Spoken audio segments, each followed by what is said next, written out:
Before you even open the handbook, you'll be presented with a choice of your class selection. A lot of new players will default to commoner, but honestly, choose a class if you find one that you like.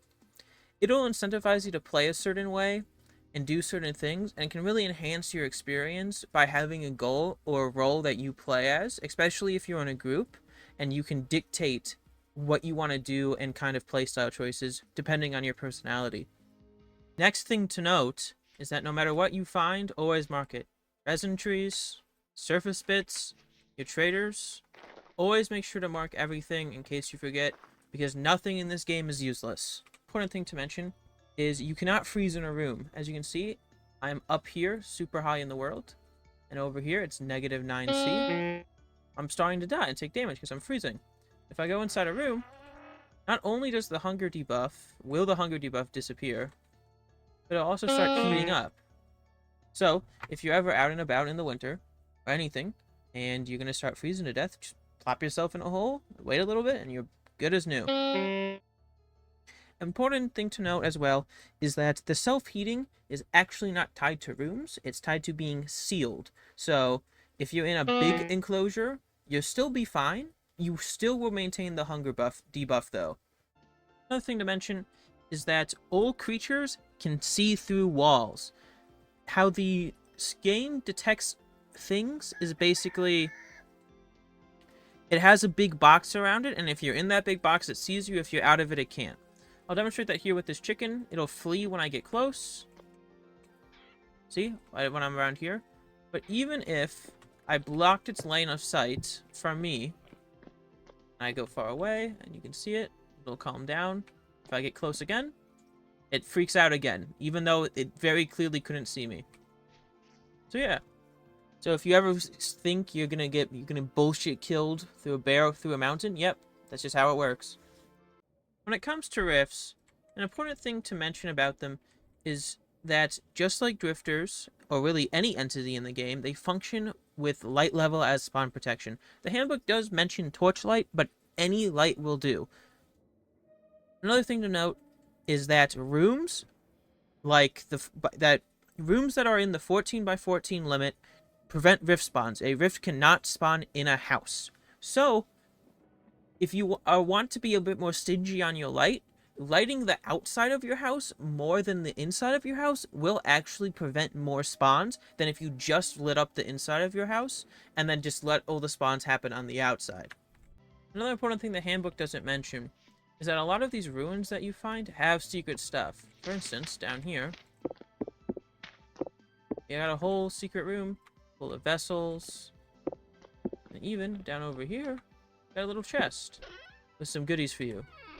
So always make sure to explore the runes that you find fully, surface or not.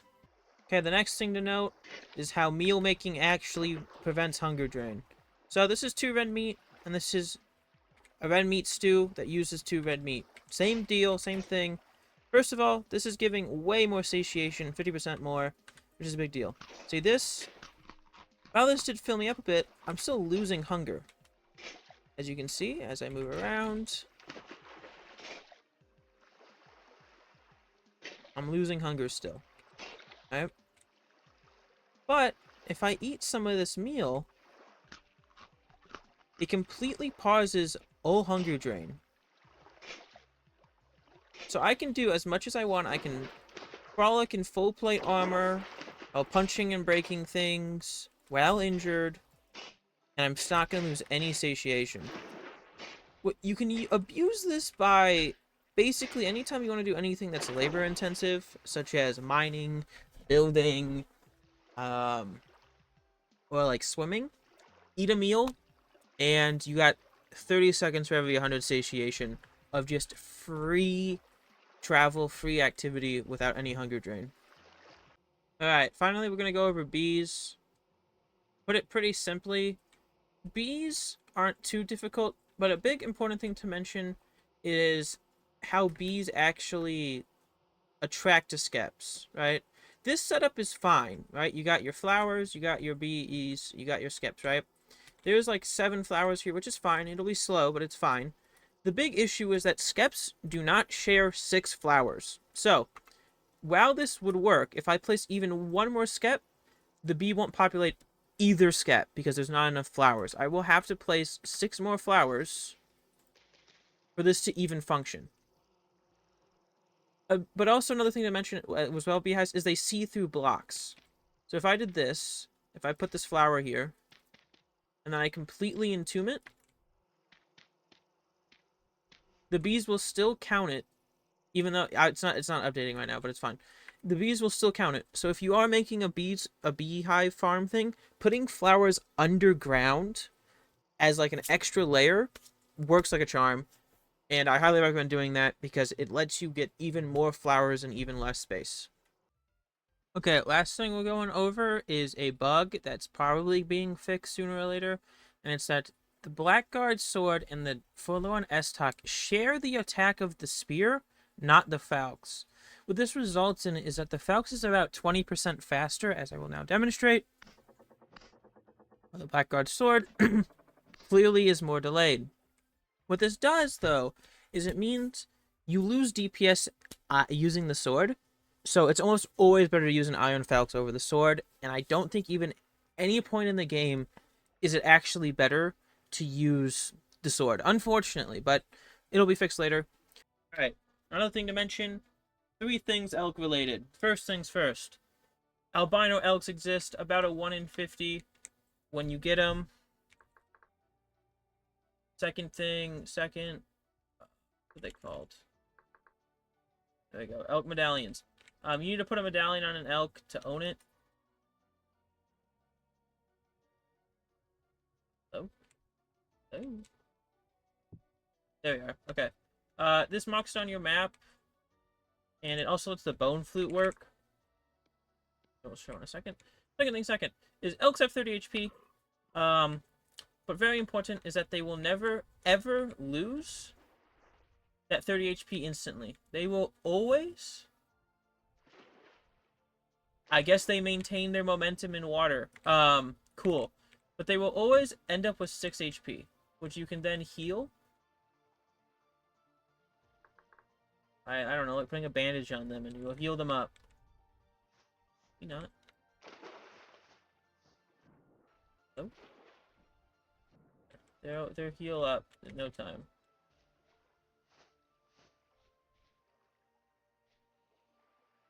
Let's get on with it, okay, bud? Yeah, once you get them, I think, over like 20 HP, they'll get back up again. That's cool. Another important thing is the bone flute is actually render distant base, and I'll demonstrate that now by turning my render super low. Like 32 blocks. Okay, so I go really far away. Okay, super far away. Outside of the simulation distance from the elk. Okay. It's not working. You can see. But if I cranked my render really high. Okay. Uh-oh. Ooh. There they are. There the elk is. If I go really far away.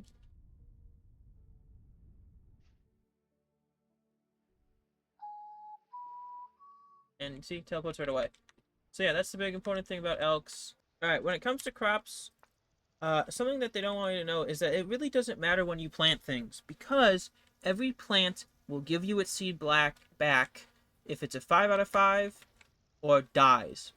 The only exception is pumpkins. Pumpkins grow out by shooting vines and creating pumpkins off those vines. You should plant them in a 9x9 enclosure, basically. Or as really as big as you want to give them. But with pumpkins, you pick up the pumpkin and then you cut it with a knife, then you get seeds that way.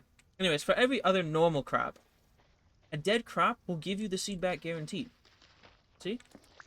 Same thing with a mature crop. Will give you the seed back every time. So, no matter what you do, just spam seeds. It doesn't matter. If they die, you just get the seed back. You don't lose anything. But if they live, then guess what? You got food. Even if it's like burnt or like or froze or got damaged somehow, it's free food. So you should always be planting your seeds. Alright, this is the part of the video where I push the video to 10 minutes, but also I need you guys to comment things because I don't know what the hell to upload because I don't want to make slop intellectually speaking. I'm fine with making slop editing wise, but I don't want to make one of those like 100 days or vintage story ruined Minecraft or just shit that doesn't matter. No one cares.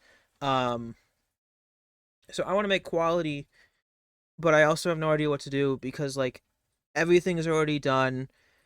And just repeating the handbook to you would be a waste of your own time, and I'm not going to do that to my loyal fans.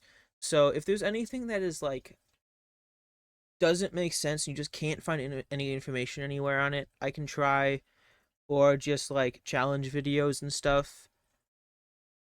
Let me know. Thank you for watching, my loyal viewers, and I'll see you in the next one. Epic outro.